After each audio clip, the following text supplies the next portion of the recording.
Where have you been? Why are you here? And where are you going? You look at your life, you look at what you produce. Is it giving you what you want? Are you living on purpose? Are you living your dream? Are you acting on your ideas? Are you doing all you can do? Have you gotten comfortable? Are you procrastinating? Are you evading your own greatness? Are you surrounding yourself with people that can nourish you? Are you challenging yourself? Are you experimenting? Are you learning something different? Is your life an adventure or is it boring?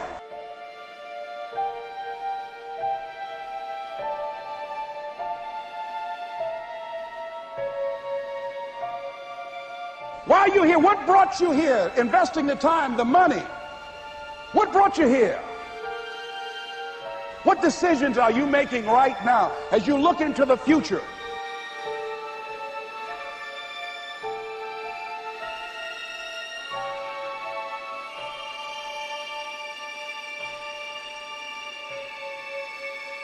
Where are you going with your life? I don't care how hard you fail. I don't care how many times you fail the test. I don't care if nobody don't believe in you. It only takes you believing in yourself to get this thing done. As long as you believe in you, you got the right mindset, you got the right attitude, you can have whatever you like. But if you fall, I need you to fall forward. I need you to fail forward. Now, are there going to be some moments when you want to give up? Yes.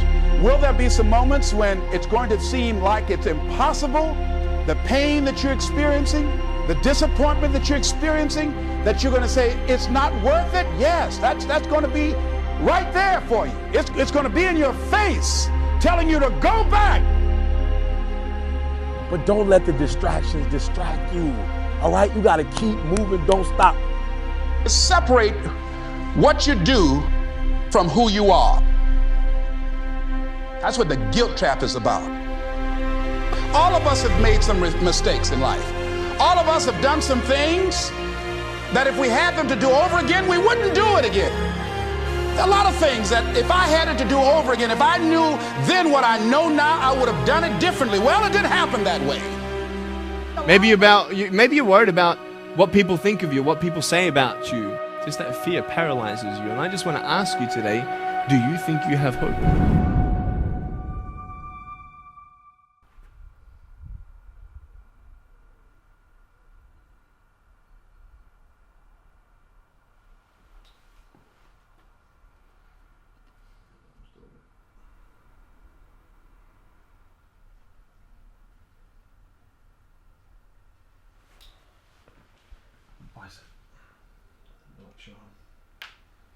Jesus, put your elbow back in. It always happens that, doesn't it?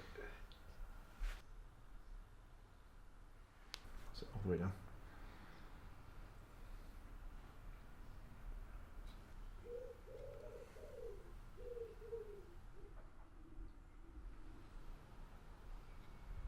It's bloody cold in here, right? Turn your foot to the side, take your car. I have actually given up on these at the minute. You're giving up on him? Told you, do some Only heavy, joking. do some heavy pulling. Like I said, another % off. So a kilo worth of fat, pretty much, and you're still retaining muscle tissue. So very, very good. So they're your main stats there. So just over 7% now. Sound. Your earliest one was this one here. So you started at 11.5%. You pretty much had a % drop every single week now, which is so for me that's a big difference to really 2016. In 2016, which was my lowest ever recording and our last recording together for the Olympia, my measurements, they were good, but they were very sporadic, weren't they? They were up and down.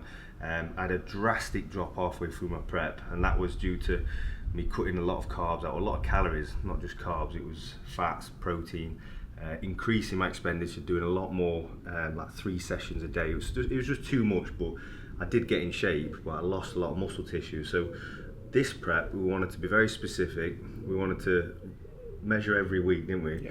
Yeah. And just come down really gradual. And yeah, so far, so 12 weeks out, or 11 weeks out, did you say?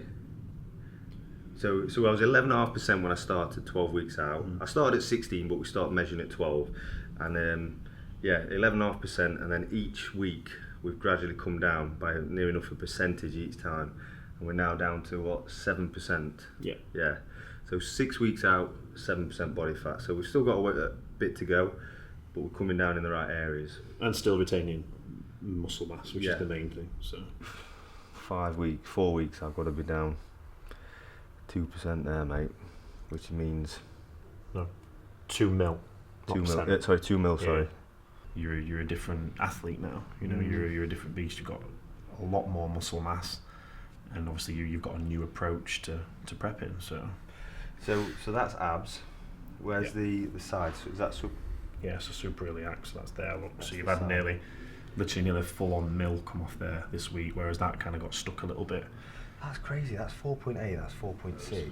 But you're measuring me on my baseline days, so Yeah, exactly. So it'd be kind of perfect. So it gives me 2 days to fill back up, kind of, or regulate on my baseline, and then Wednesday is that reading. So it's probably good that we measure on this day. It's consistent, yeah, because it's like I said, it's happened. It's falling nicely with your periodization of your nutrition, which is key. It's no good measuring on high carb day 1 week, low carb day the next, 4, and that's the difference this year, is that we've actually got some level of consistency,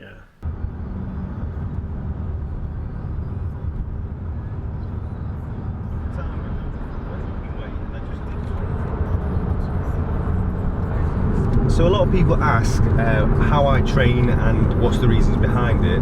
For me, I'm very sporadic in my training. Today you'll see that there's no set, like 1 week I'll be going heavy, the next week I'll be going light. It's just how I feel on the day. I assess like my strength, my tiredness, how I'm feeling before I go into the gym, and then I tailor my workout to that. I am favouring a lot of like time under tension, a lot of drop sets, supersets, volume training at the minute, because obviously I'm dieting, I'm trying to expend calories, and I've not had a training partner for a few weeks as he's been away on holiday, so I don't really want to be going mass heavyweight and risking injury. This style of training is good for getting the heart rate up, burning that fat, but still putting blood into the muscle group I'm working. So we are 6 weeks out from the Mr. Olympia, and today we train shoulders down at Fusion 3 in Stamford. The first exercise was a dumbbell overhead press, and we went for 4 to 5 working sets with a drop set to finish, which is hitting the anterior head. We then moved on to the medial head with a side lateral raise with dumbbell. Again, more for isolation, increasing weight each set, and really focusing on that squeeze.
We then went on to the posterior head, which is the rear delt, and that was on a cable rear fly. We did them singular just to give them more focus, and we used the cable for constant tension throughout the movement, so both eccentric and concentric part.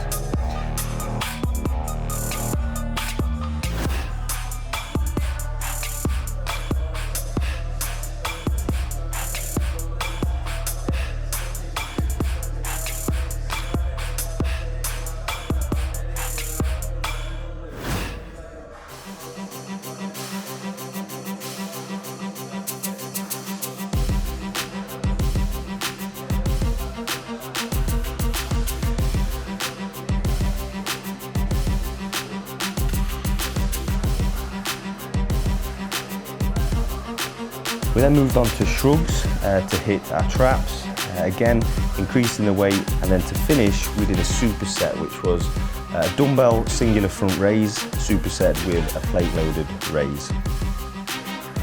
So for me, I've always believed shoulders are a key part in physique because it obviously gives you the round 3D effect, and it gives a more tapered waist look. So the bigger your shoulders are, the more tighter, smaller waist is going to look. So it's something I've really focused on over the years and tried to get that round 3D look. As well, I think it's very important to hit all three heads of the shoulders, because when you're on stage doing your quarter turns from the rear, from the front, it's always good to show 3D and yeah, some more depth to your physique. If you only concentrate on a press or you concentrate on a front raise, you're not going to get the overall desired look, what the judges are looking for on stage.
So that's just a trigger point. So Ryan was struggling a little bit at the start of the prep, about 15, 16 weeks out, just with this shoulder. Got a few treatments, so just keeping on top of it really. It just had, you know, quite a few niggles, injuries, issues, a little bit in the back on it.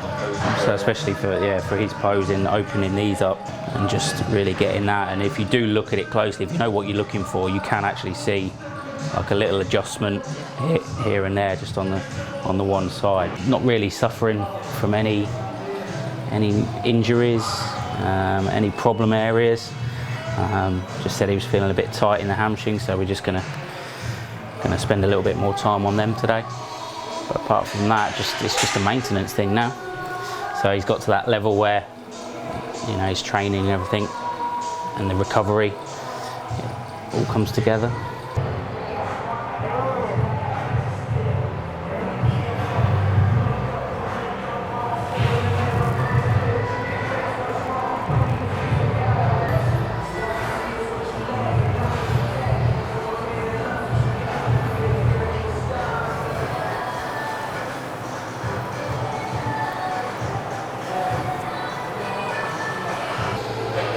And all the way up.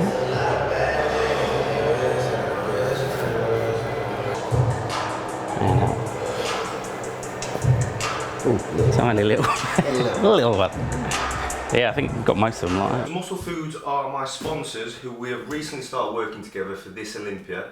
I wanted to go back to basics, and instead of using a prep company, I wanted to get my raw ingredients, fresh organic meats, fresh organic vegetables, and do it myself. Like I used to do in the old days. Got a bit lazy over the years, but I wanted to go back and prep every meal out of this kitchen like I've done for the last 10 years.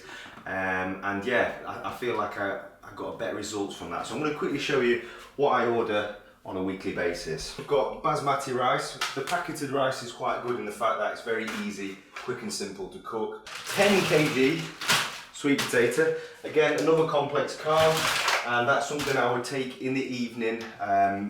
My last meal, in fact, of the day, which all my meals, which I have 6 meals a day, all of them have a carb source. It's just a different complex carb throughout the day. The white potato, that's in an evening with my steak, turkey breast, and I have chicken fillets as well in the day. Salmon with my sweet potato in the evening, which is my last meal of the evening, which is fillet steaks, and that is my second to last meal. So as you can see, the protein sources in the evening go towards essential fats. So obviously steak, my salmon, things like that in the evening. I'll go for my white fish, white meat in the day, and I'll go for eggs and whey protein first thing in the morning. I'll have some sort of green veg.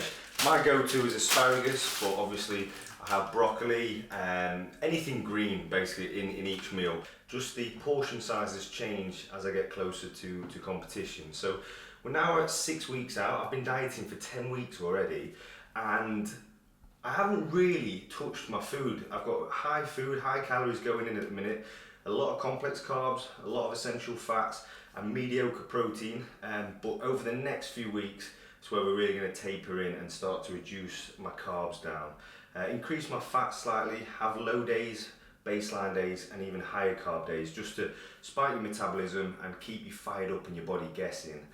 When I started, it was on mass amounts of food, and the reason for that is you want to start a prep as much as you can, as much calories as you can, because your body's used to that amount, and then at least you've got somewhere to go from there. You can taper down your food as well as increasing your expenditure in the gym, and that way you're not going to be dieting on 1100 calories 12 weeks out and you've got nowhere to go. So your body will shut down and it won't work efficiently. So for me, making bodybuilding a lifestyle, it's easier when I come to diet, because the food sources I'm taking throughout the year is what I would prep for a show. It's just varied in like I say, in the portion sizes. So always make sure, if you are dieting, that you enjoy the food types you're eating, because you've got to try and sustain it for 365 days a year, because bodybuilding isn't a 12-week prep, it's a lifestyle. So for me, I try and keep everything clean, so then when I come to diet, it's a lot easier and my body is used to the food and it becomes more efficient.